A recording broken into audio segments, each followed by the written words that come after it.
almost like painful detail that he would break it down, and I appreciated him for that a lot, right?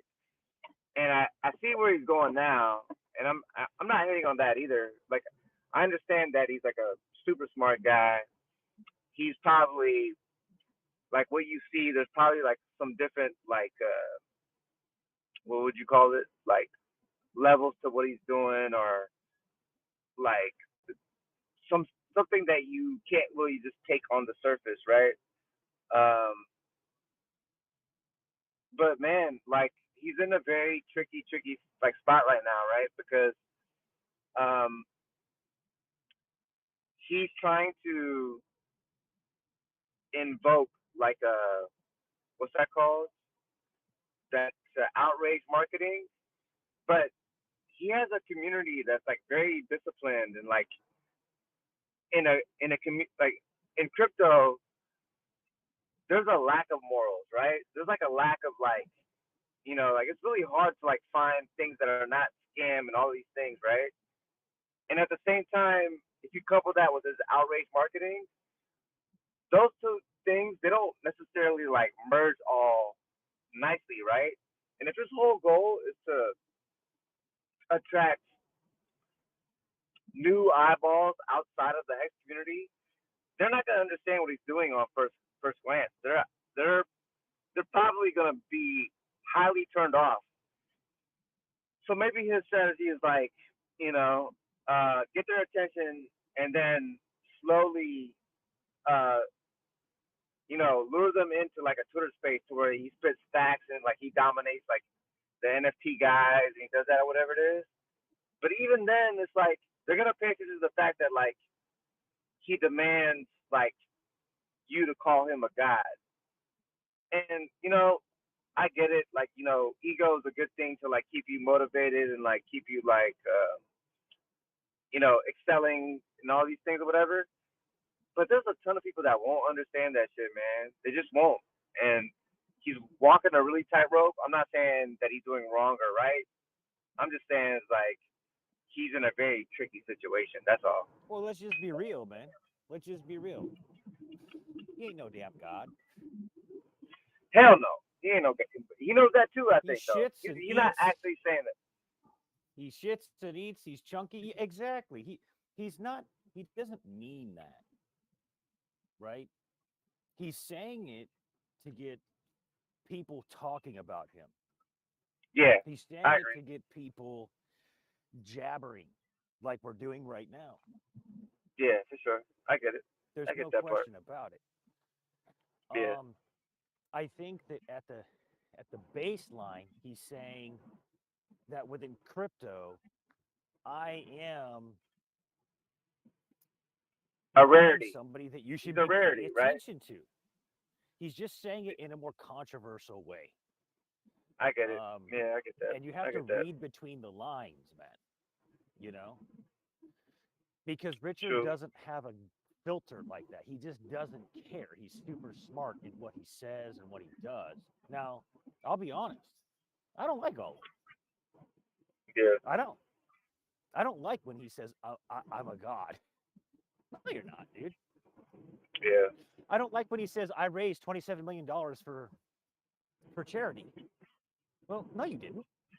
The community did, True. right? True. Yeah. But here's the thing, it's all marketing. Yeah, It's I a get that, hundred man. percent marketing. So you can get all emotional about this stuff. You can get all emotional about it and like take it all in all emotionally. Yeah.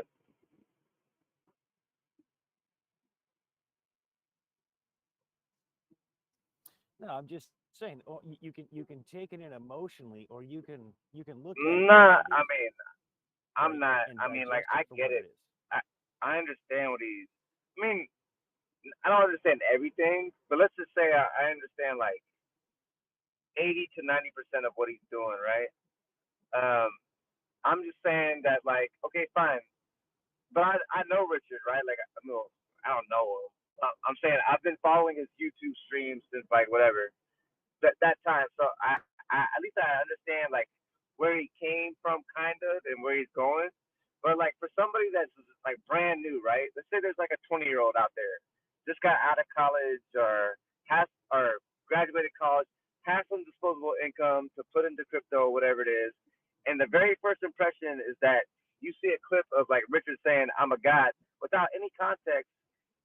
I don't necessarily think that he's attracted to that type of market, and like that's a market that he could attract. You know what I mean? Like he could get that, right? But otherwise, they're just gonna see like him twerking and like There's no question, Sean.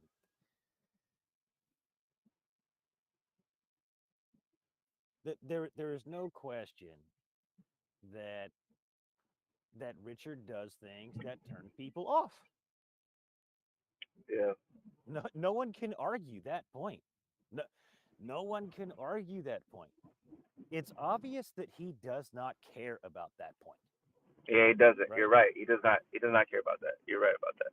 If he did care about that point, he would act like somebody he's not. He True. would put on his suit, his tie. He'd talk very proper and talk to impress and be very postured, engaged in what he says and how he says it. Do you really think he Yeah. doesn't have the ability to do that? No, he does for Of sure. course he He has. does. He has 100%. He has that ability. Yeah, watch him. Watch him when he's on the news. Watch him when he's on Fox Business. Watch him when he's being interviewed by Kitco. He knows the audience he's in front of. He knows how to turn Richard A on versus Richard B versus Richard C. True. Um, True, man. do we understand everything he's doing? No. Nah, we Do we don't. like Yeah, we everything he's don't. doing? No. Do we Nah, understand everything he's doing? Absolutely not. nah. It's a lot of it's going above people's heads. But I would say that going into this bear market after Hex went parabolic to 55 cents from fucking 4 zeros and a 5 or whatever it is. Yeah. And then watching him be pretty much correct on everything he's been educating people about since the launch of Yeah. Hex, Yeah. especially in terms of crypto. And this bear market is basically just exposed the emperor has no clothes, you know. It's just mostly all total bullshit. Some of the biggest, most well-used, accepted cryptos all just turned out to be total Ponzi's. All of which, by the way, it just so happened that Richard called those ones out. True. Like he called out Celsius before it happened. He called out the Luna stablecoin scenario before it happened. He called out BlockFi. He called out all these things. So that's very interesting, because going into this next bull run, it's my opinion that as much as Richard has been hated, he has become one of the voices in the space that people actually absolutely will listen to because they know he's smart as hell. Now, they might True. not like the conversation between him and the Bitcoin maxis, like the Yeah. Tony's of the world Yeah. and whatever, They weren't feeling him at all. because But like, it's just fucking dumb, dude. yeah, it's dumb. Yeah, It's like just they had dumb. their You know mind what I made up. mean? The Bitcoin guys, they don't even think Ethereum's a competition. They think Ethereum's gonna be like out of usage in like 5-10 years. If you're talking to that audience, they already have their mind made up, right? Like there's no like winning them over. Like that's like they're set in their ways. Now the question is that what's the biggest ROI for Richard to spend an hour in front of Bitcoin maxis? And I would argue that like he's not like gonna convert any of the Bitcoin maxis, but in that stream, I think the way I saw it, it was like at any given like minute there was like 4,000 people on that stream, and I think in total there was like maybe 20,000 that cycled in, cycled out, like revolving door.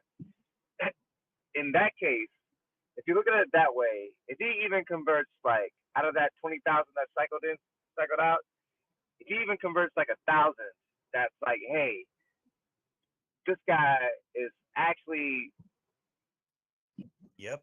destroying these Bitcoin maxis, and on top of that, those 1,000 listeners realize that those Bitcoin maxis are like so irrational that they're breaking down Ethereum, acting like Ethereum's not gonna exist, 5, 10 years from now. And he probably won like, 80% of those 1,000 people, and that's like a pretty big win for that hour that he attended. That's like a pretty big ROI right there, right?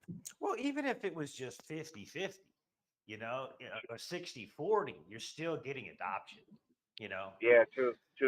Yeah, for sure. But I'll be honest though, they're not dumb over there. They're You not talking about dumb. the Bitcoin I'm maxis? just talking. Yeah, I'm just saying that there's obviously a lot of smart people there. Yeah, I think there's a difference though between like being smart and having like above average IQ smart. Like you're on the next level up the run on the ladder. yeah, So I'm not saying that Richard's smarter than everybody, but I am saying that it's very clear when you observe the conversations that he does have a higher level of understanding about pretty much everything. He may not be an engineer, but he knows a lot about it, right? A lot. true, That's why they don't true. like talking to him. But I just wish that they would stop being so bigoted, because let's just be real, man. Let's just be real. Yes, Bitcoin has network effect because it was the first thing. Mm. But what does Bitcoin actually do? Let's not get emotional about it. What does it do? It's a ledger. Yeah. It's a blockchain, Mm. right? It has a consensus. It has proof of work. Okay, And awesome. that's it. Yeah, that's it. Okay. Nothing else. Well, that's not true that there's nothing else. There are other things being built. Around there it, are though. other things being Around it. built on top of Bitcoin. Yeah, I But agree. it is much slower of development. It's like snail's pace. Bitcoin, they're not doing much with it in terms of trying to speed it up or increasing its block. It's the size of the blocks, and so it's like, look, how is Hex any different in that sense? For seriously, it's a ledger. It spits out inflation, right? Yeah. There's just some differences. Currently, right now, Ethereum has no cap on supply, True. even though you've got, EIP 1559. There's still no cap. But to say that like Ethereum is a scam and Ethereum has no use case, it's creating no value, and it's like he literally just says that it's just a. I think that is just astronomically stupid to say. Yeah, I agree with you, man. That's Why really do you dumb. have whole hedge funds and whole groups of engineers that are like literally built? That's just dumb. Some of the smartest developers in the world, dude, right? In the world. And like, oh, it doesn't do anything. It's like, just no. See, that's when you're now worshiping Bitcoin, Yeah, like Jesus I Christ, like it's the Messiah. That's like worshiping the Model T, dude. The first car ever made, right? And to think that tech's going to hit the world and that it's not going to be iterated upon, that's just dumb. Yeah. That's just dumb. That doesn't happen in the world, guys. You can have it in your portfolio. Like there's like it makes sense if you view it in a certain way, but to view it like as the only way and like that there's no like viable. There are some benefits. There are some benefits, right? Okay, so what's a benefit? A benefit is we see where it's going, right? Yeah. And it's pretty damn freaking solid. And it's been deemed not a security, right? It's being adopted. So if you're sitting in Bitcoin and it goes from where it is now to $1 million of Bitcoin, and it's got all those benefits of being that first network effect, it's adopted, everybody, it's okay, your banks like it. It's a good place to be. Your risk profile is lower, but you and you get a lower return, but it's still a pretty good return compared to like legacy markets, right? Yeah, but here's the thing: like when you have a bunch of X, what's the question? Where do you put it? Right. So you have to deploy it somewhere. Yeah. Where are you going to deploy it? Where you can get the yield from. You just had $5 million handed to you right now. What are you going to do? You're going to buy real estate at the top? You're going to buy, what are you going to buy? Right. I guess you can put it in the stable coin and you know, your goods and services are going up by 25% a year. They need to put that stable coin in quotes now, man.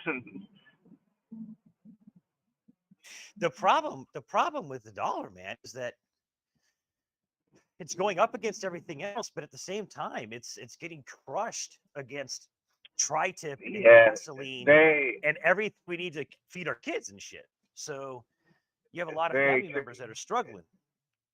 You could totally misread like the strength of the dollar in so many different ways, right? Like it's such a dynamic like thing to look at. You can look at it compared to other currencies, but you can look at the overall value of it by the mere fact that they had the money printer on for like a good 12 years or whatever it was.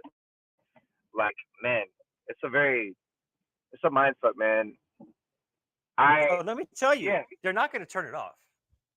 Mark my words, Mo. They're not going to turn that off. I don't care how much rates they raise. Do you want them to turn it off? Like personally? Like, do you want to see like hell on the street? It's not about if I want them to or not. The thing is that the system itself is a debt-based monetary system. It has to continue to print more money to service the debt, or it collapses. Okay, so they can raise interest rates. Yeah. But the problem is that okay, you can raise interest rates. If you raise interest rates to where it really needs to go, like 25% or some shit, you collapse the economy, dude. Like they raise the rate by like a half a basis point or 1 full point. Everything shudders, dude. Like shudders right now. You know. Can I tell you like my very oversimplified view on this, and maybe you can like educate me on like how naive I am about this? But like the minute that like they went fiat and they went off the gold standard, what was that, like 1970 or some shit like that? At that point, they basically were able to keep the whole value of a dollar in a black box that no one knows. No one knows exactly what the ratio is of gold to dollars. And then all this other shit about like interest rates or whatever it is. That's incorrect. We did. How do we know? Like, we've always known the gold to the gold dollar ratio or the gold to silver ratio. Who's confirming that though? Like, who's in Fort Hood like saying that they actually have the gold reserves to back this dollar at whatever the ratio that they claim to be? Who's actually doing that shit? Yeah, so it's the banks and the Fed and the finance division of the elites. So you remember when they made everybody turn in their gold? Okay. Way back in the day, it was an actual confiscation, not a physical confiscation. Yeah. Right? I heard about that. Yeah, I remember that. Okay. Yeah. Well, I mean, they made everybody turn their gold in, right? Yeah. And then what did they do?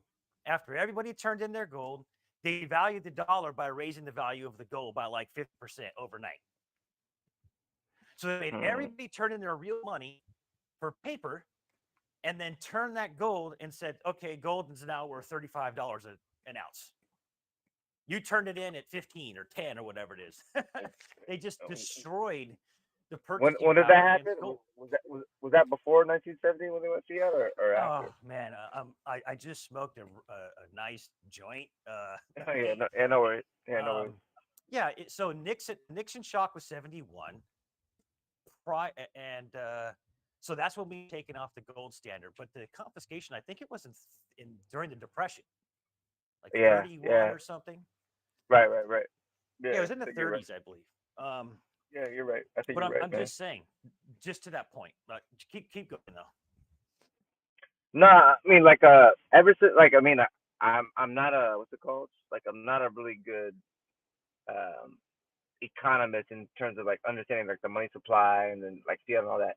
But like in my head, like the one unanswered question was like when they depegged it from the actual value of gold, like in 1970 when they went fiat, whatever. It's like that was like the biggest opportunity for like if you think there's a alternate power that controls the banking industry or the financial industry, that was their window where they got in, and then like they can basically it's like what was it called? It's almost like marketing. They're marketing what the actual value of the dollar is. Like no one knows what the true value of the dollar is. I don't think. Like if But it's we do. But we do, right? So what we do is we understand what the value of the dollar is based on the goods and services that we can purchase with it. Okay? okay. Because if I go down to the local butcher and he's Yeah. got a 10-pound tri-tip and I walk in, he's telling me what the value of that is that he's willing to sell it to me for in dollars. Okay? So that's what makes a market economy, right? Okay, so then Against crude, right? Against gas, against real estate. yeah. So you value your dollar in real goods and services, not against the fucking dollar or the pound or the yen, shit like that. Okay. All right, let me think about this. So, like in when 2008 happened, right? Like the way they bailed those banks out or whatever they did is like they printed a bunch of money, right? And then 880 billion was the first okay, one by George Bush. 880 billion. right before Obama came in, right? Basically. Correct. Okay, so then so everyone's thinking that like uh this whole like the same hyperinflation scare that you like see now, which I think is like I don't know, it's actually more tangible now than it was back then. But that same hyperinflation fear was back then when they were printing all that money, right? And then it never bit them in the ass like back in 2008, 2009. And they just kicked the can down the road and they kept printing and printing. And then, Trump comes in and he has like a pretty aggressive like thing or whatever. And then COVID hits. And then now you got the money printer just like turned all the way motherfucking up, right? So, Dude, literally printing checks, bro. right. So then like if the value of the dollar is tied to goods and services, but like the quality of life that we had, for the most part, did not really take a big hit in like 14 years from 2008 to 2009. Like Well, let we me had a tell you 1 year something, recession. man. Let me Yeah. tell you something, though. I moved, forget about even back then. Let's talk about just in the last 5 years or so, right? Yeah. I moved out of the Bay Area not too long ago, about 4 years ago. Okay. Okay. Yeah. That same place I was renting for $15.50 a month, 4 years later is over 3 G's. Yeah. Yeah. Okay. A two-bedroom I heard condo. that. Okay. So Yeah. you can't say that you're not feeling it when you have to pay you have to pay twice as much for the same place, bro. Just to live, right? Yeah. No, I get that. I mean, I'm If not your saying if it. your gas goes from $1.87 to $7 and you have to drive 100 miles back and forth every day to work, Yeah. you're hurt, bro. Yeah. No, I'm not. Well, shit. I guess I need to qualify this, right? I'm not saying there was nothing. I'm not saying that it was just like everything was the same. I'm saying that um or put it this way, from 2008 till up I mean, you had a 1 year how long did it take to recover for the economy? Like by 2010 we're pretty good, right? So maybe it was a 2 year recession at the most, right? And then after that to recover from that 2008 recession, 2010, we thought that like, a recession happens every 10 years. So 2018, we're waiting, 2019. COVID hits, it drops for like a blip, right? It drops for like like I think in March, like right when COVID hit, or maybe April, it dips down, but it's like a fake recession, right? It's like because as soon as it all dropped, everything dropped, everyone bought in, and like the market pumped as high as he ever could because on top of that, they were printing a shitload of money, right? So I don't necessarily like classify that as a recession either. So Well, let's say okay, so let 2020. me say this though. But they were Yeah. recessions. You have to admit they were recessions. If Yeah. if I the thought it's Fed like two didn't quarters step of like in, negative GDP, right? Isn't it like no, two quarters of, but what was the reason why we pulled out of it? because you printed the money? Exactly. So you were in a Yeah. recession and you Yeah. falsely got yourself out of it by Yeah. Yeah. committing the same Okay. Yeah. fucking We're saying the problem same thing. and kicking the can Yeah. down the road, right? I agree. So yeah, so we're on semantics now. But yeah, I agree. Yeah. Okay. Like you basically hit the recession point. You basically just put gum on tape to disguise it that it wasn't, but it really was, is what you're saying, It right? was 100%. Bro, Yeah. Yeah. there is I get it. I coast get it. coming. I don't give a crap what anybody says. It's happening all over the world already, all over the world right now. Yeah, for Collapsing sure. For governments. sure. Dude, you saw the Twitter the tanks in front of the Chinese banks right now, right? I have not, but I'm not surprised if that's the case though. Bro, all over the world. Yeah, In not first world countries, it's going crazy right now. yeah, and you know what? I'm I know America's doing pretty shitty, but like I'm glad I'm not over there, right? Like I see the shit in the Netherlands, I see the shit in Sri Lanka, I see the shit in Australia, and like man, Canada. America has its flaws, but shit, that there's some really fucked up shit going on elsewhere too. Yeah, it's just look, man, people are asleep. People are asleep. People suffer from the normalcy bias in America. They they're lazy, weak minded. A lot of people, man. A lot of people, unfortunately. Yeah, It takes a I lot to agree. wake them up Yes, from their that's sad slumber, shit. dude. That's cool. Nah, I mean, where are you based out of? Like, are you in America or what part of where you at? Yeah, I'm in America. I'm currently in California. California. So how's shit going over there? Like, I mean, I know a lot of motherfuckers have like left California out of like pure frustration, or like, are you like bunkering down, like holding the fort, or what? So I know everything about California. Um, Are there's a you lot North of Cal places. or South Cal? Yeah, I'm currently in Central Coast. Okay, got you. Yeah. Um, but what people don't get about this place is that it's the most liberal but not liberal place outside of the two big cities of San Francisco and LA. Got you. So even though we have a lot of liberals, we also have a Yeah, lot of conservatives and libertarian and just freedom loving anarchists and everything. Right? But when you go out, it's for the most part, we're all about just having a good time. We're not trying to bother anybody. We're not trying to force majora shit on people. You know, it's not anywhere near as liberal as like if you go to Portland, Oregon, or if you go to sure. New I York, got you. whatever, right? Yeah.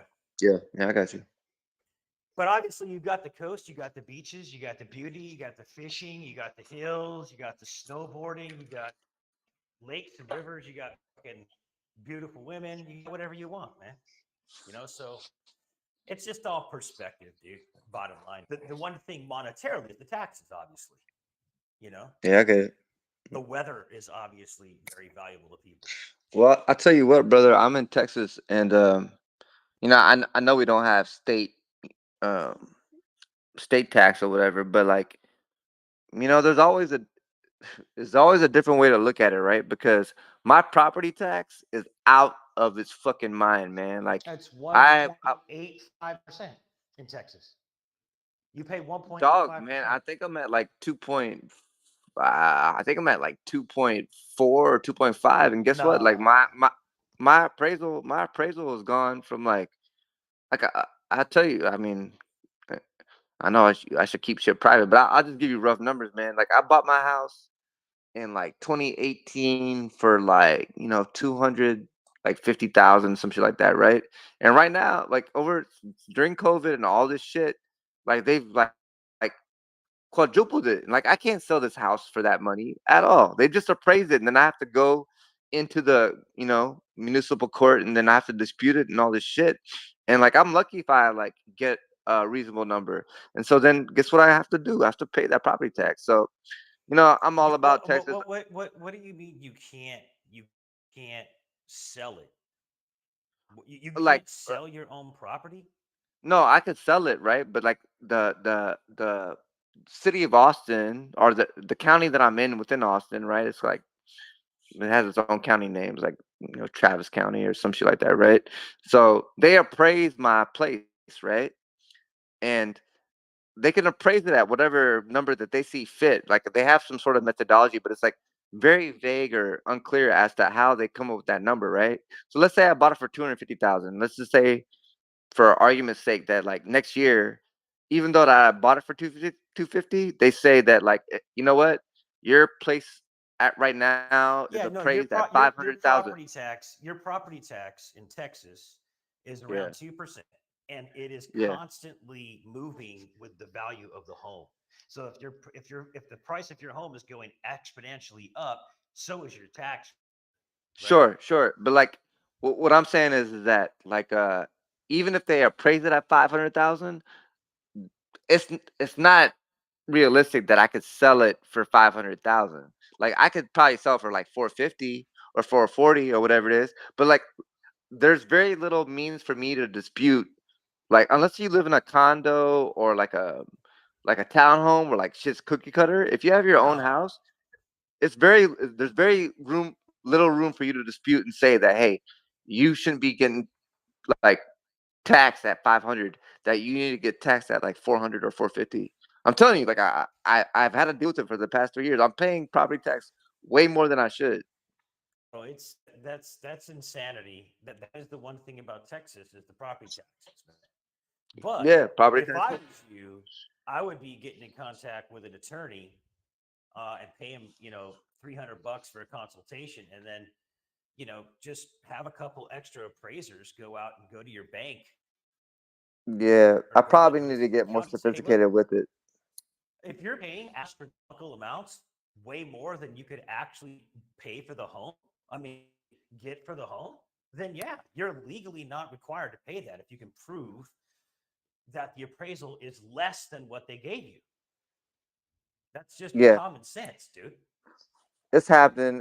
It's like you know what it is. It's like the people that just take it without a fight. They're like, oh shit, boy, I guess I'm appraised. I guess I owe this. Like, but there's a lot of people that don't even dispute it. Like, at least I dispute it and like I try to fight it back or whatever it is.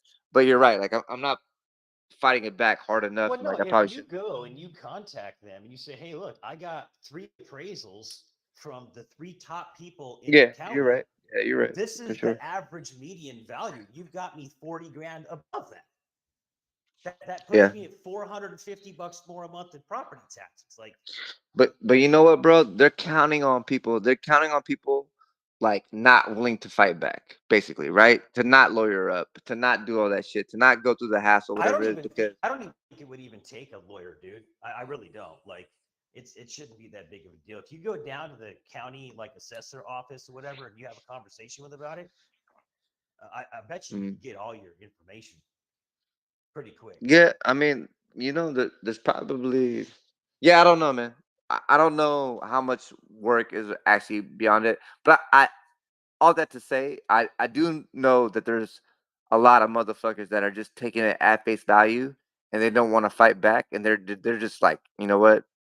They said what they said. What am I gonna do? And they're paying that tax, right? They're getting them just merely on the first order degree. You know what I Yeah. mean? They're getting So them on in that. Texas, here's the cool thing though. If you want to live in Texas and take advantage, you just go there and you just rent. because now you pay no state tax and you pay no property Yeah, tax, true. Yeah, you're right about that. and you For can sure. buy wherever else you want to own some real estate. You know, have Yeah, somebody true. be paying that off. But once you come into X amount of money, it doesn't matter anymore, dude. You know, just Yeah. what you need to do. But hey, when Pulsechain, man. Man, so what's your strategy here, man? Like, I don't even know how to approach this. Like, all right, look, I got a hex stake. I got a few hex stakes. I got a 5 year and I got a 10 year.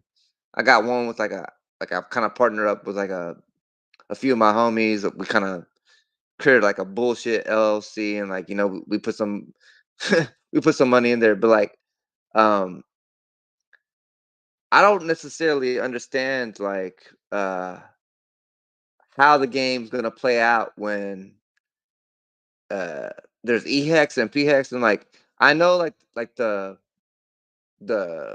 really like simpleton way to view this is that like PHEX will eventually pump because it has the lower fees or whatever it is, but like I don't know how to like if someone's the money is the power, and if they want to flip the whole script on you and say that like you know what actually we're gonna like load up on EHEX while all you suckers go to PulseX, like I don't know how to like read those lines, or I'm not following the blockchain and like the transactions and the stakes and when they're ending and liquidity. Yeah, I so for Sean, it's for people that don't really do any of that, the best thing you can do is just have a portfolio of these digital assets and hold them until the end of the next bull run, because you will just lose your money trying to play games trading. You could take a certain portion of your portfolio to kind of degen and pay for the education of learning what's going on, right? There's yeah, nothing wrong with that. Okay. yeah, But you just section out a small portion of your portfolio for your education on Pulsechain and PulseX, and learn, you go over here, you do whatever, exactly what I'm saying, right? So yeah, I get it. yeah, yeah. So you're gonna So get a all right, copy so of Hex. You're gonna get a copy of Hex on Pulsechain. That Hex is gonna be absolutely backed in the liquidity pools with real value. There's probably gonna be 30, 40, 20 to 30 million dollars of like real stables bridged in, like right out of the gate.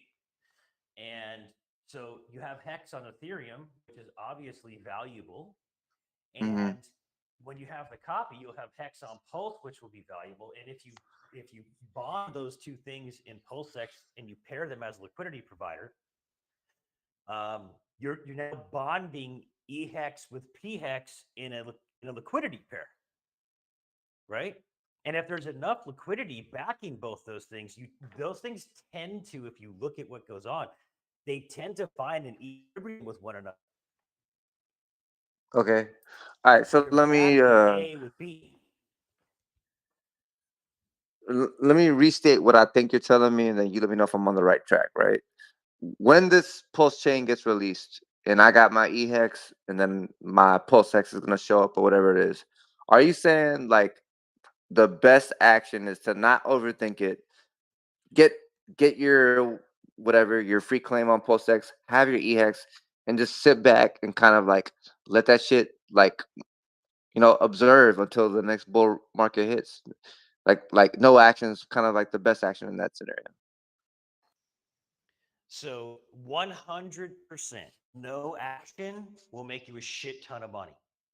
Okay, got you. Okay. So that's what you have to understand right out of the gate. And none of this is financial advice. This is just in I know. general I'm not gonna hold speaking, you to it and like track you right? down and be like, No, yo, no. you But said this in shit. my belief, right? So, and this is just in general, this isn't Hex and Pulse Chain.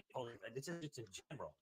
If you would have just bought Hex, just held it, and not even staked it, and just held it for 2 years, look how much money. If you would have bought Bitcoin at the beginning and held it, look how much money you made. You didn't have to trade shit, right? So this is why Richard says trading sucks. It's not because he thinks that nobody can make money trading. He knows people can make a killing trading. He Majority knows can't the though. large majority of people Yeah. just don't have the time to live and Yeah, breathe they can't. it, to know the market in and out, the heartbeat and the pulse. And they're going to get wrecked, especially on leverage shit. Yeah, for sure. That's true. So here's the thing. How much X do you think Pulsechain will do after launch within the 24 months?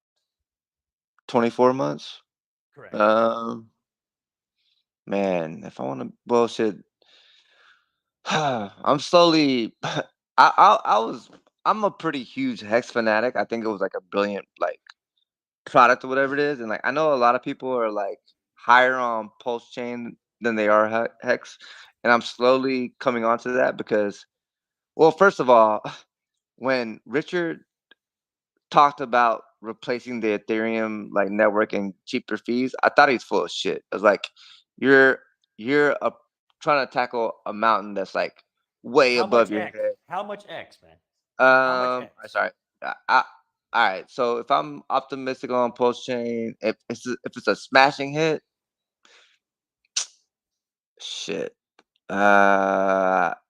Within 24 months, 2 years.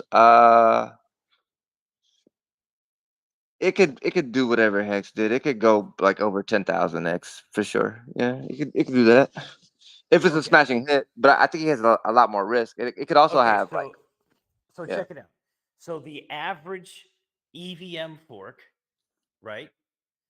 You know, your avalanches, your BSCs, you know, your the Sorry, forks that have done can you tell me what an EVM fork means again? I'm not familiar with that Ethereum acronym. virtual machine. Okay, got you.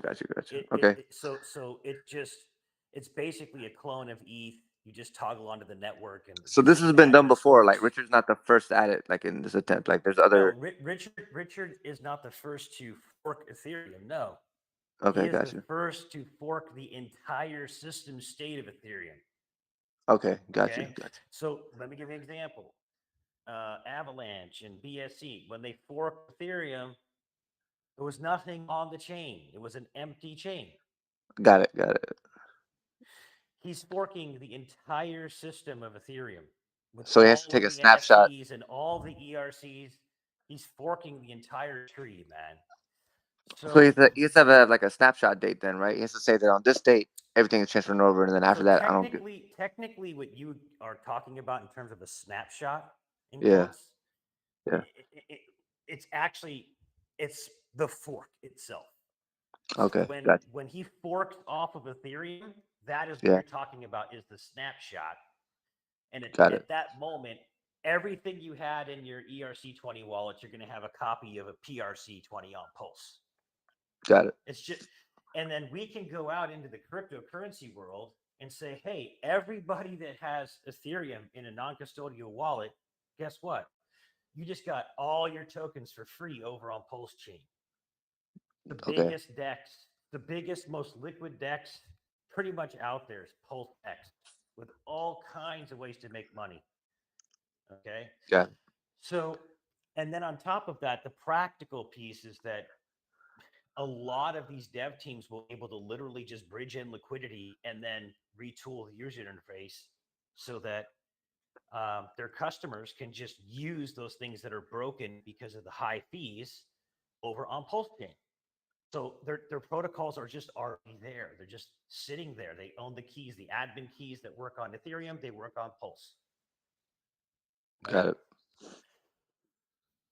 Yeah. So what I want to say is the average EVM chain is, in terms of price, did a 600 and essentially 50x in 14 months. The average chain. A If you take the 60x. last 7 chains and you take the mean, take the average, it was a 646x in 14 Oh, months. 646. Wow, that's crazy. Okay, got And it. that's launching chains totally empty with nothing in them. Hmm. Richard's launching with all of ETH plus probably probably 100, 200 protocols or something like this in the first, 30 to 60, 90 days, in my opinion. There's Mm-hmm. also a ton of devs that sacrifice for Pulsechain from other L1s. So there's dev teams, there's lead developers that sacrifice for Pulsechain that own big bags, and they're True. already developing. Okay. Yeah. Yeah, so I mean, shit. so I get. I get. to go to my point, I'm sorry. To go to Yeah. my Go ahead. point is you don't have to trade. You don't have to do anything if you think there's even a 20x or a 30x or a 50x in front of you. You don't have to trade, right? Just Just hold wait for it. your Yeah. 50x. Don't overthink it. Essentially, Exactly. I get it. Yeah. No. I mean, obviously. You know. There's a lot of shit going on in crypto, and like, I don't have the time to figure out like what's a scam or what's not. So like I centered around one community. This is the community that's been like very educational. It teaches you like how to get your treasure, how to make sure that like your shit's off the exchanges or whatever it is. So there's like a lot of trust built in there, and so I'm very hopeful about it. I man, my only fear is about crypto at all overall, like what it is, and maybe you can tell me your thoughts on this. Is that like speculative assets, right? Where everyone's just guessing on like, you know, how to attain wealth by just pure speculation, right? Like I could go buy a baseball card or like the way Richard is buying a Rolex or whatever it is, right? Like we're not adding any value to the world by speculating. We just like hope that it goes up and then we hope to sell. But in the meanwhile, like if all we're doing is like sitting around our laptops watching the price charts or whatever it is, and it's like, even if we were holding, then like what's the net overall productivity to the world? And I guess that's where I asked you the question in the beginning is like, okay, you got the money, like you finally got it or whatever it was, then but if the overall world deteriorates around you because everyone is just like watching charts, making money off of like NFTs or baseball cards or God knows what, like Rolexes or whatever it is. In the meanwhile, they're getting everything automated and delivered like instant streaming and Netflix or whatever it is. It's like, is that the world that we want to be in? It's like it's more of a philosophical question, but like the overall productivity of the world is going down if all we're doing is speculating on what the next coin is in terms of the price appreciation, right? Who's actually doing the work Right. if we're just watching But charts? I think that you're overblowing it though. Yeah, I could Um, be. I could be. you are because we're not there. We're not there yet. Like the entire cryptocurrency industry is only like around $1 trillion, man. It's nothing. It's absolutely nothing. So when you talk so broadly about the world like being this way, when you reality we're just in our little $1 trillion echo chamber, dude, that people are still trying to figure Yeah, out what the hell that that's shit is, probably true. That's probably true. you know. Yeah. Um, but within our $1 trillion ecosystem, here's the next thing I'd say. There's always speculation, man. There's been Yeah. speculation for a long time, and speculation is never going to go away. No, You that's can not speculate on the housing market. You can speculate on fucking whatever you want. true. Yeah, that's true. Yeah, it's not gonna go away. But here's the third thing. If you really look deep into blockchain technology, though, you will see that there's actually some really cool shit being built. There Yeah. is some super W- awesome tech actually being What is being built. your like take on the NFT space right now? So, do you want me to give Richard's answer? I mean, nah. I want you You to know have your own Richard's answer. answer. If it happens to agree with Richard, then I'm all good with it. I'm not gonna Okay. judge you. I'm So kind of mixed on it. Richard, Like I actually don't know the answer, right? Like, I'm trying to figure it out. yeah, he just basically calls it a JPEG loosely related to a serial number that Yeah, may or yeah, may not be on the internet, right? It's like, yeah. I know what he says. Yeah. but here's the thing. He also the other day talked about Hedron's NFTs. Mm. in a very good way, in a very positive way, because those NFTs allow Hex to be essentially become an encapsulated stake that you can trade so that you're not illiquid in your stake for 5555. So it's a real value add. You have an NFT that basically encapsulates a Hex stake, and it's convertible and tradable. So you have real value encapsulated right now. Okay, so in that situation, he's talking about the utility of an NFT. So there's a difference between a JPEG who's related to a serial number that may or may not be on the internet and a utility. True. Or a title to a house. Imagine True. if you have on your whatever Tracer or whatever. Yeah. When you own the title of your home, the bank Yeah. gives you this big pouch, right, with all this shit in it. Well, imagine you just had that on an NFT, and it just completely wipes away the potential for anybody to steal the title of your home, like Title Lock or LifeLock, to hack the living shit out of you, right? So we don't know like where it's going. Or here's your NFT. You're all going to the Stick Figure concert. There's only so many NFTs, and only people with NFTs are getting through the damn door. Yeah. Yeah, that's true. So yeah, my point is that we don't know where crypto's going. We don't know where NFTs are going. It would be very prideful and kind of like short-sighted to say that you know where technology's going. They didn't have a fucking clue when they built the car, or when they built, they turned on electricity, or they had the first computer built. They didn't have a clue where this thing was going to go, man. That's true. Yeah, I get it. But look at the pace of technology. I mean, we went for thousands of years riding on horse and buggy, literally on horses, to just in the last 100 years, the technology exploded. Yeah. It's a very interesting thing to think about in terms of history.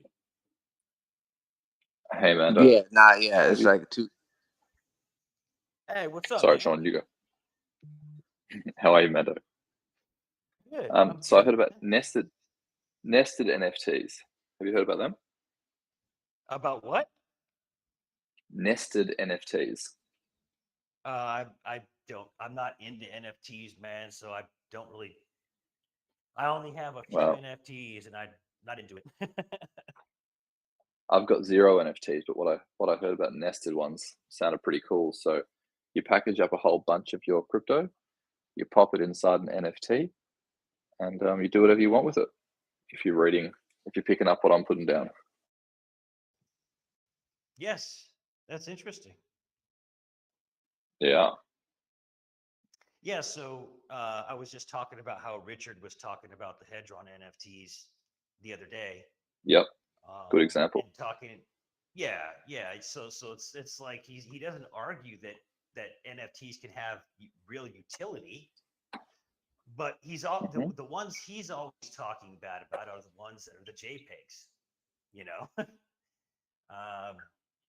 So, but yeah, I've been checking out NFTs. I bought a couple, ape things and a couple other things.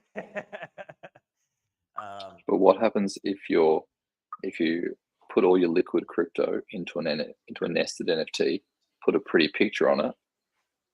That gives you a bit more flexibility, doesn't it? I don't know. I really don't know if it does or not, man. You know what I mean? Yeah. I really don't know if it does or not. I mean, I like the way it is now. I don't need an NFT to sell and do what I need to do. So Yeah, I'm hearing you.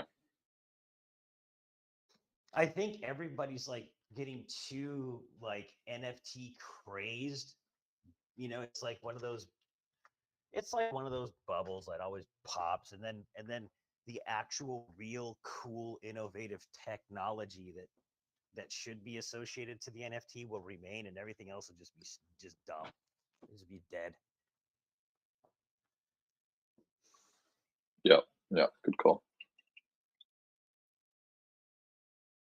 I mean, if I'm a loyalty program or like a networking thing, VIP trying to provide something exclusive, like a NFT thing is a no-brainer. I agree. You know what I mean? I I'm agree. Yeah. not. I'm not sure I agree because like that shit already exists and has existed for a long time. It works fine. Like I go to a concert, I use my little QR code, they scan me in, and they say, "All right, next person." I don't need an NFT for that. Like that Yeah, but Yeah, like but you, it's shit already more you, like works. it's you more for like exclusivity though, man. It's yeah, like exclusive club like communities, bro. Like and like if you lose your NFT, it's like losing season tickets for the 49ers or something, man. You it's just not something that you want to do, you know? Um people like exclusivity. And so I think the NFTs are kind of cool in that way. You could deliver the same thing exclusivity without NFTs. I think NFTs are just a cool, unique way to do that, though, and people like them. for sure. And then it's like dynamic, right? So like, um, the loyalty programs, like when you get those American airline miles, there's very little for you to like have a market for your American airline miles, right? Meaning that like if I want to trade my American airline miles to my friend or whatever, we're not having some sort of price discussion about like, hey, today it's worth, my American airline miles are worth $100 and tomorrow it's worth 150 or whatever it is. Now all of a sudden, like when you put your NFT token out there and you have exclusive access, and on top of that, there's an exchange out there to where it could be traded. Well, now that access is being traded, right? Like that Gary V thing or whatever they're doing, like to those um, conferences or whatever it is. Now you're trading access, and there's a dynamic market price associated with that. Yeah, it's always existed. Yes, we've always had airline miles. Yeah, I could always swap them and like give them to my homeboy or whatever it is. But there's never been a dynamic price associated with that evaluation, Yeah, and that's yeah. what's new about So this last NFT I just bought, right? So with that NFT, I'm able to go to all the parties. I'm able to go to very specific industrialized buildings, to their galleries and all the parties that happen there, discounts on things. So they do offer some shit that the customer actually it. likes. And if you don't go, you probably still sell it at a profit, right? You know what I It's mean? the Like, same. It's the same thing as selling your Coldplay ticket if you couldn't go. You get to go online and sell it, and if you bought it for 100, and now they're all going for 500, you just made a $400 spread. It's the same thing, right? true, but like that price discovery has been done for you. Whereas before, you kind of had to like figure out that price discovery like largely on your own. You could post it on Craigslist, right? And if you're really good at it, Yeah, but then you can with kind of like figure NFTs, it man, out. it's not as liquid as with just a Dex, man. You gotta know what the floor is, Yeah. and you gotta go and put, just because you host it doesn't, and there's a floor, doesn't mean someone's gonna immediately buy it. You know what I mean?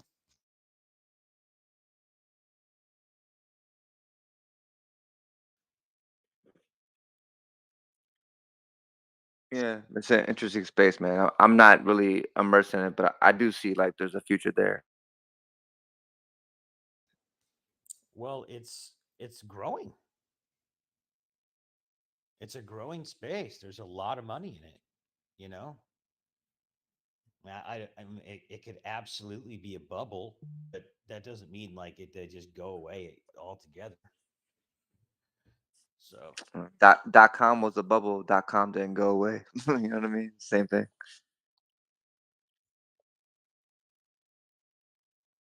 man, you put .com in front of anything, it turned into millions, bro. It's like Yeah, that's .com. crazy. That shit was crazy. Just look at all those search engines, man. There was like Lycos and Excite, and then all these different search engines. It all came down to like Yahoo and Google. There's like 20.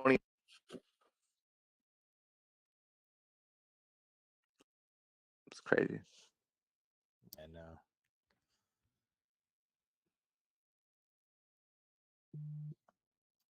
what else? What else is going on? It's crazy that there's just not, you know, just people list. Not a lot of dialogue right now. It's like Richard's Yeah, I've noticed that sitting on actually, his man. money. Like I've come into the post chain chat like maybe about like a month or a month and a half ago. It used to be like 40 members, and then every time I came in, there was like heavy dialogue or whatever. And now I pop in every once in a while. It's like half the members, like 20, and then it's like not much conversation going on. Like you're probably like one of the few conversations that I've actually engaged in on this chat. Mainly been a lurker or whatnot. But yeah, it seems like maybe the morale's down in this chat. Maybe because like there's fatigue of the fact that like, it hasn't been released yet, and they're just like, Yeah. you know, I don't Well, know what it's it a is. number of different things. I mean, the number one factor is we're in a bear market. So, True, yeah, when everything's down 85, 90% or whatever, um, you're just in a bear market, man. Number one. Number two, yeah, Pulse Chain hasn't launched yet, and Richard's run out of stuff to talk about yeah, it's in true. terms of Pulse Chain. Like, there's just nothing that he's willing to talk about right now. A lot of what they're doing is security stuff, and he didn't want to talk about it. Mhm. So, Yeah, and then you have the whole hex narrative where it's at 4 cents, but to me, that's kind of a strange one to me. Like people talking about the hex price being down at like 4 cents or whatever. Because I mean, I've been around a long time, and I don't know how long you've been around, but that's a normal retracement for a brand new crypto, dude. It's just like the biggest cryptos on the planet go down 90%. They just do. So when you're looking from the bottom up instead of from the top down, I mean, from the bottom up, it's, five zeros and a five or whatever it was, legit 10,000x from the lowest big payday to the top. But even if it was just a 5,000x or 3,000x, and you land at a 250x, you still just destroyed it, you know? So there's always going to be that one unlucky group of people that buys the top. It's just how it is. It's how it is with Bitcoin. It's how it is with every damn crypto.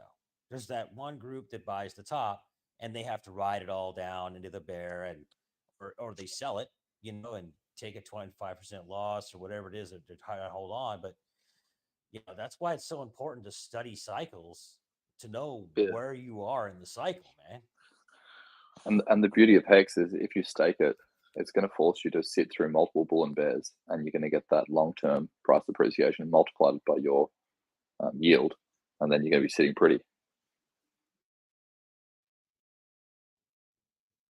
Yeah, but like, there's the thing is like when you have that much X on a token, like you don't even have to freaking stake it.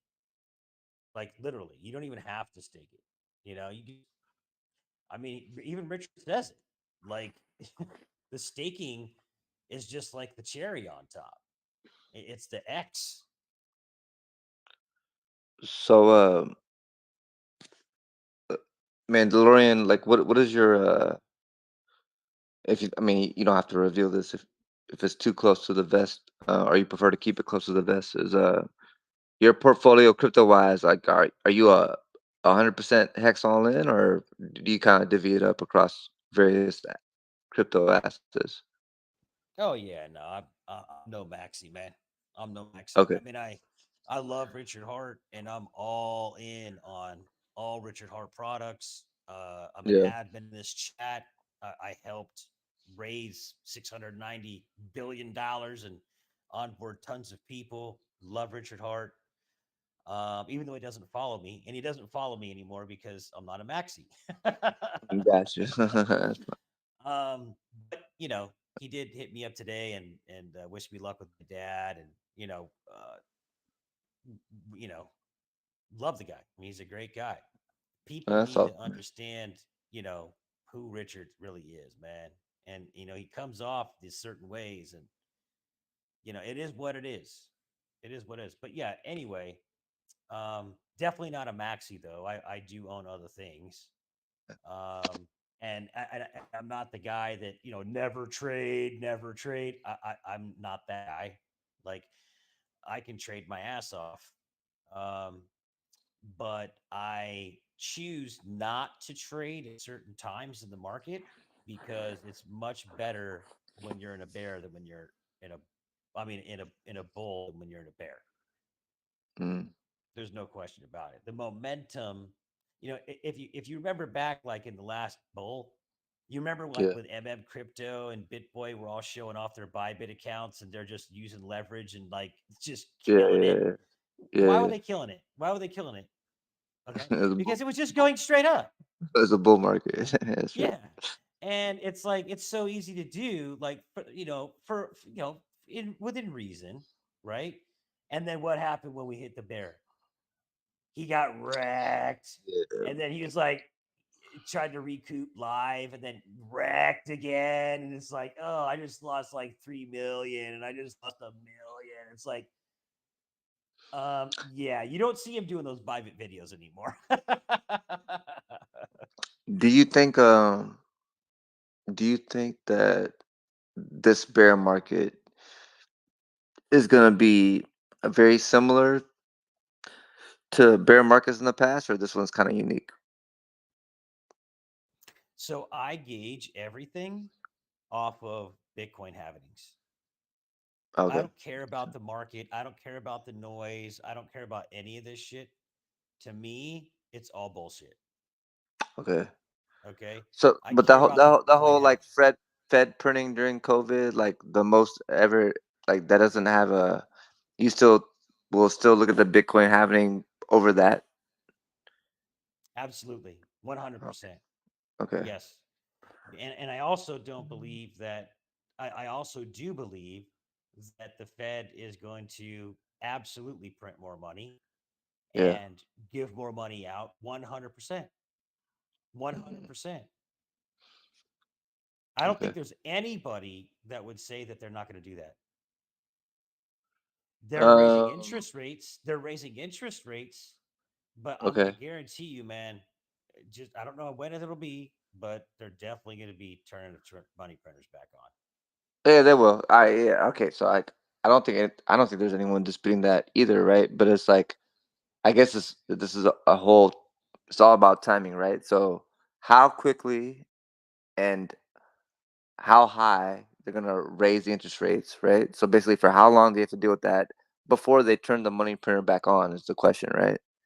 So if they wait, if they have to raise interest rates for the next, uh, you know, into like 2023 or whatever it is, that's gonna be well to the end of 2023. That's gonna be a Yes. lot longer than people expected, right?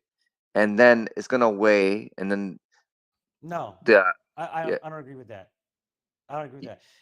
In terms of a lot longer than people expected. I mean, if you go yeah back to the last cycles, I mean, you wait a while, 350 days, 500 days. I mean, you don't have a parabola hit the bottom uh, in a bear and then just go straight back up. You have a accumulation phase. You have a sideways phase always, right? okay Because yeah. you just vomited out everything and now the market has to recalibrate. Generally, that's what happens. Are you So talking about here's my take.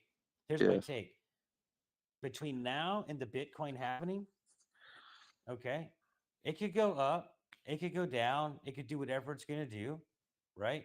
But are we going to see a new Bitcoin all-time high before 2024? No, I don't believe so. okay? I personally don't believe we see a new all-time high on Bitcoin until we go into the next bull run. So you're thinking 2025 is this next bull run? 2024 is when the next Bitcoin halving happens. Yeah. Okay. That will be front run, in my opinion. That will be front run. So you'll Okay. see the price of Bitcoin start to go up prior to the Bitcoin halving. And then we're going to have a run after the halving for on average 400 to 550 days before you end and to blow off top on Bitcoin, and then you're going to cycle all the way back down again.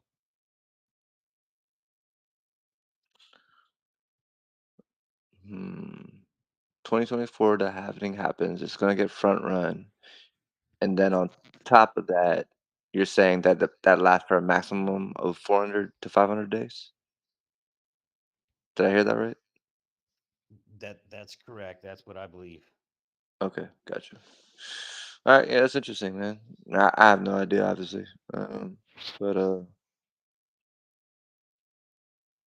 I hope so. Actually, that'd be good timing for me personally. Yeah. So November 28th, 2011. Um, let's see here.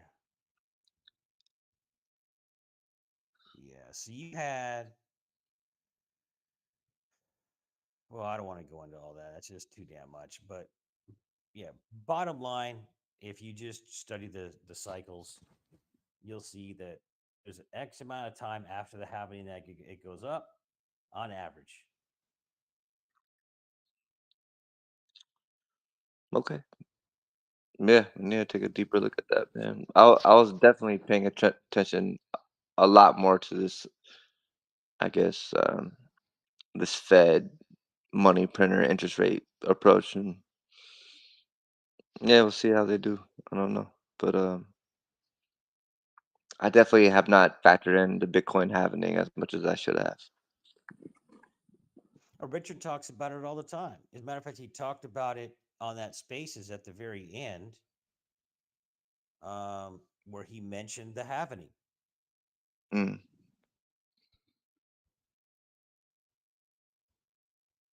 Let me see if I can pull it up. Listen to what he says. You can't hear that, can you? Barely. Okay. Yeah, no worries, man.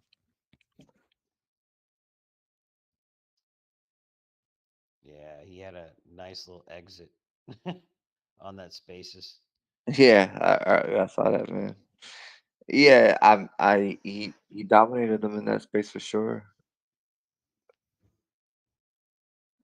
Well, he definitely is smarter than most of his peers. I mean, there's no question about it. He just It's all about like time best spent, right?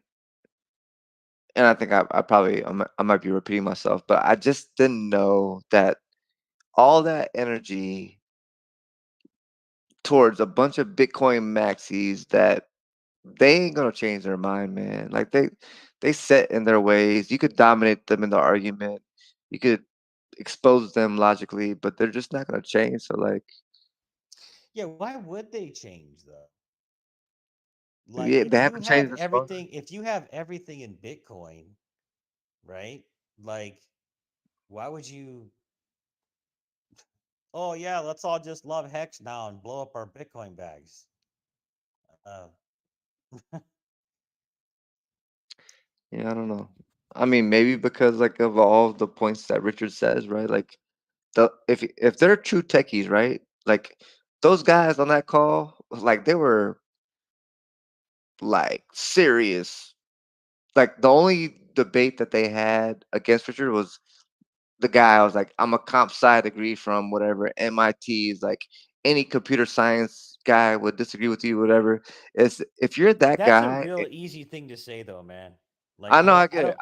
I'm not saying that his argument was right. I'm just saying that like they are such tech fanatics that they believe in the Bitcoin code so much because it's like tried and true and it's like so robust or whatever it is.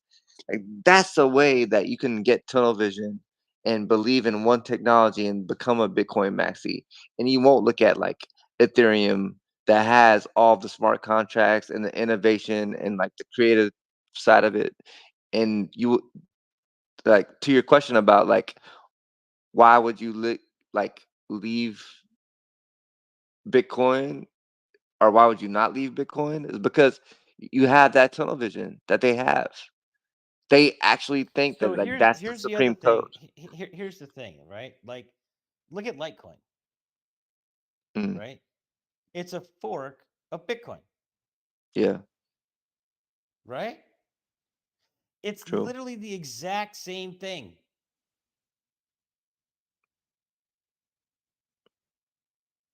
Bitcoin Cash was the same thing too, right? Dogecoin is a fork of Litecoin. That's crazy. I didn't know that. So it makes no sense to say Bitcoin is the only ever cryptocurrency in the whole wide world that can ever be anything. Dude, that's just dumb. As a matter of fact, it's not true. Like, there's 20,000 cryptos out there. There's innovation happening all the time in layer ones. Can somebody else not launch a Bitcoin and be Anon, and it just can't be stopped and people adopt that too? Of course. So the only philosophical arguments really are on security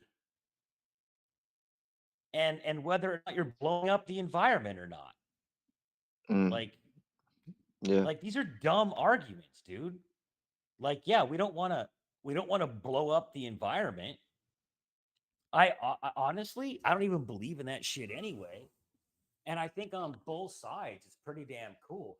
There's a lot of cool shit going on Bitcoin side regarding, you know, essentially mining companies spurring on renewable energy all over the world. Where you have the cleanest renewable energy, and you actually have investments from Bitcoin, from mining sector of Bitcoin, just paying for just massive amounts of renewable energy in cities and towns where there's water and dams and stuff like that, right? And then like Tesla talking about like putting Bitcoin miners in the Teslas and things like this, right? So it's kind of crazy when you think about it. But I don't agree that you have to, like Tom Vase was like, Bitcoin's not a Ponzi because you have to buy electricity uh, uh, to mine it. And Richard's like, dude, but if I don't have to blow up the earth and I can get the same level of security, and he's like, it's not the same level of security. So they're sitting there just arguing back and forth about whether or not proof of stake can be trusted or not.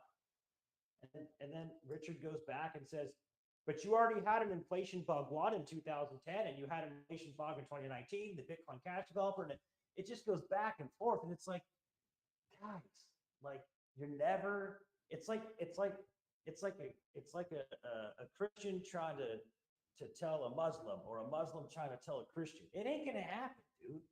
Like, every once in a while, you'll have a defector of the faith, and he'll go the other way. But for the most part, man, it's like a religious war, bro. Almost. You know Yeah, what I'm true. saying? Yep, I get it. It's become like religious almost. It's not even about like what it should be about. So yeah, when I look at Hex, I see that Ethereum's been around a long time. Uh, Big money, big tech, big firms are investing in it. It's been ruled not a security. You got tons of people iterating on top of it, side chains and all these different things. Yeah, it has issues. So does Bitcoin. But I mean, do you say, oh, it has no value? It's a scam. It hasn't innovated on anything, like Tone Vase said? That's just intellectually just dishonest, man. Mm, I can send and receive ETH just like you can send and receive Bitcoin. yeah.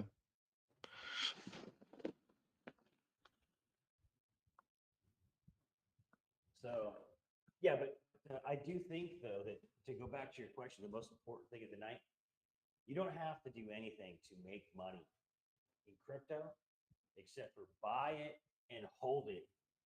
And if it went up in X, you're good. what's So your how do you make sure it goes up in X? You buy good assets with a lot of energy behind it and a lot of all proof. right, so let's say, I don't know, you're meeting like a young person, like a 20-year-old, or like your own kid, for example. Like you raise your own kid and you're telling that kid to not what to do, like you're teaching that kid how to identify a proper crypto asset, right? No, you tell them what to do. You're I going have those you're kids. gonna tell them to I've buy raised hex, but multiple like kids. okay. I'm just trying to tell them like there has to be like a model that you look at, right? It's like if I'm getting into crypto and I'm not getting into the mainstream shit, I'm not getting into Bitcoin or Ethereum. I need to find like um the best return for the best risk profile that I have. Then what are the things that you would tell that person to look for? Well, first you have to know what, what your what your portfolio looks like in terms of your risk profile, Okay. right? So you have to first start off with how much money you have to put in, and then you have to draw a pyramid. At the top of the pyramid, it's like your riskiest investments. That's like 10-15% for younger people, and then it goes all the way down to the bottom when you've got Bitcoin, right? So Yeah. that's your standard uh, pyramid, if you will. If you don't have a lot of money, you shouldn't be risking shit tons of money. My opinion in crypto, Yeah. because most people get wrecked. You can get lucky, and some people do, but you don't have to really get lucky in crypto. You just have to be smart. You know, I mean, in the bull market, just everything goes up, dude. Everything. Just look at the chart. Yeah. And I I've mean, seen it. unless you're I've in looked at it. total dog trash, bro, like you're gonna make Yeah. money, man. You know. So Mm. yeah. So anyway, I would just say, you know, that you want to find things that are not scams. That's the first thing. Like you have to give them some creeds on how to not What fall into a scam. what is your filtering out mechanisms for identifying a scam? Well, if you're going to be doing like your own crypto, um, I mean, on DeFi, obviously it's just those basic things that Richard teaches.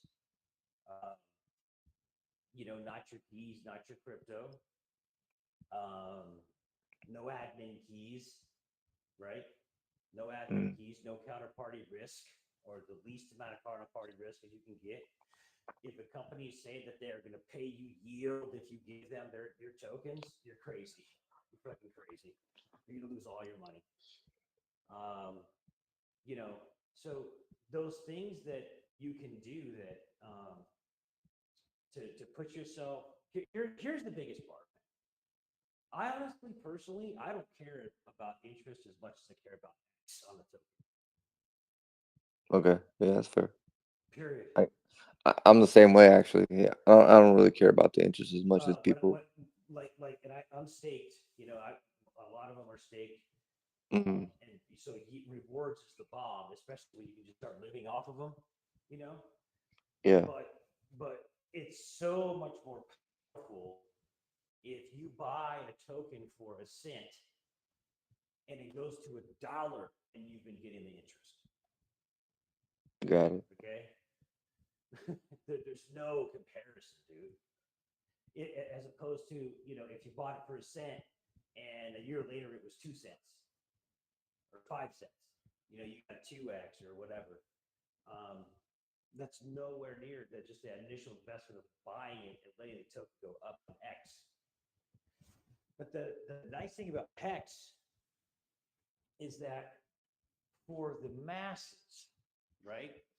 For the masses uh, that just can't live and breathe this stuff or even do like a mediocre job of it, Hex is that asset that you just buy it and then you do what I'm saying. You hold it over a period of time, the time weighted value, you time lock it, and you say, okay, I'm going to look at the market and say, I think that I can get out before the peak of Bitcoin's next cycle by then. Or if you're looking at it a farther time frame to another cycle, you want to do it, you know, to another cycle, right? So I'm betting that I can stake 8 years and I can get out of the next cycle by this date. In my opinion, everything is based off of Bitcoin cycles until it's not. So, PA is only good for like in your face and like moving averages. Like if you're doing quick trades or if you want to look for broader moving averages. Other than that, it's all about cycles. I do appreciate the fact that see, most people, they just kind of oversimplify it and be like, you know what?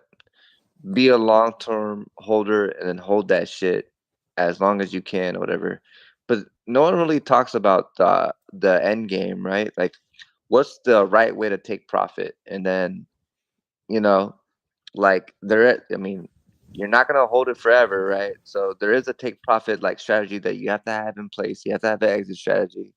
And I guess what you're saying is kind of like you need to pay attention to these overall macro cycles that happen in like these 3 to 4 year terms or whatever it is. But yeah, I don't think that the take profit part of it is talked about enough. It's like it's always like delayed gratification and hold or whatever it is. But like, yeah, it's So delayed gratification until you want that gratification at some point. Eventually, you're gonna cash out, right? well, and it's also it just makes sense too, like, from a standpoint of like taxes too. Like the longer you hold it, well, some places it's a year, some places it's two, but you pay less taxes. So not only do you want to pay less taxes, but you also want to get out of the top and out of the bottom. Yeah, that's Those are true. two common sense things. So if you're going to be staking, you should be at least knowing why you're staking and why those stakes are ending and when they're ending. True. You don't have a crystal ball, but you can sure the hell give yourself a better opportunity to exit at better time frames. Yeah, that's true, man. Shit, man. I So, don't even so in want. my so in my opinion, like looking at where stakes are at, um, and doing a stake based on where other hex stakes are at, and you putting it somewhere where there's not, uh, and not basing it on cycles, that's just dumb. I don't give a Hmm. shit when you're staked and when you're not staked. I don't care if you're selling at the same time I'm selling. I care that the token has as much X on it when I go to end my stake as possible. Yeah, yeah, that makes sense. I get that. That's not going to happen in the bottom of a bear market. Hmm. Interesting, man. Well, hey, Mandalorian, it's my first conversation with you on this chat, but it's been very enlightening, man. I hope to hop back on here and engage with you further. Yeah, man. Send me a DM, man, if you want to chat. If you got Yeah, any for sure. I'll met questions, you up right now. I'm Just always so you trying have to my. help people out, man. Let me know. I'm gonna hit you right now just so that you have my contact information. But I'll hop back on here as well, man. Thank you very much. All right, man. Peace. Take it easy, brother. Yeah.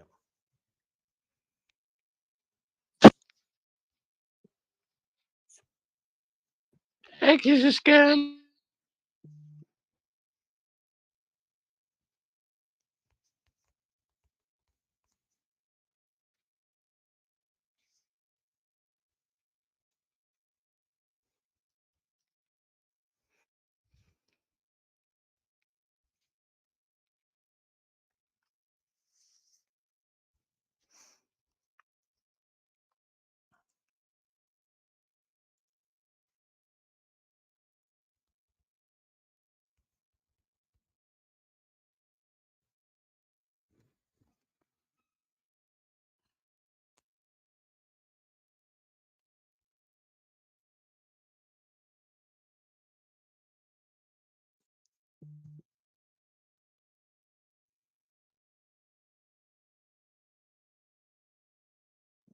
people still coming up in here saying Hex is a scam.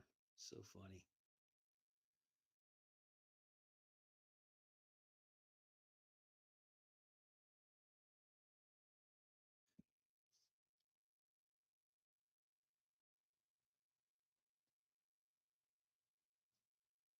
Is Hex a scam?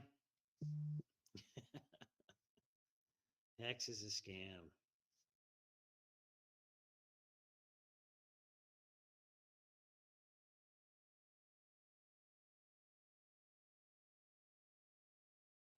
It's been a while since I've been up here, a couple weeks. But it's funny, every time I come up in the Pulsechain chat, it's like there's like all these people in here, but nobody's talking. Everybody likes to hang out by themselves, chilling. What's up? I hear some partying in the background. I think that was Hex Immutable. He's at some club.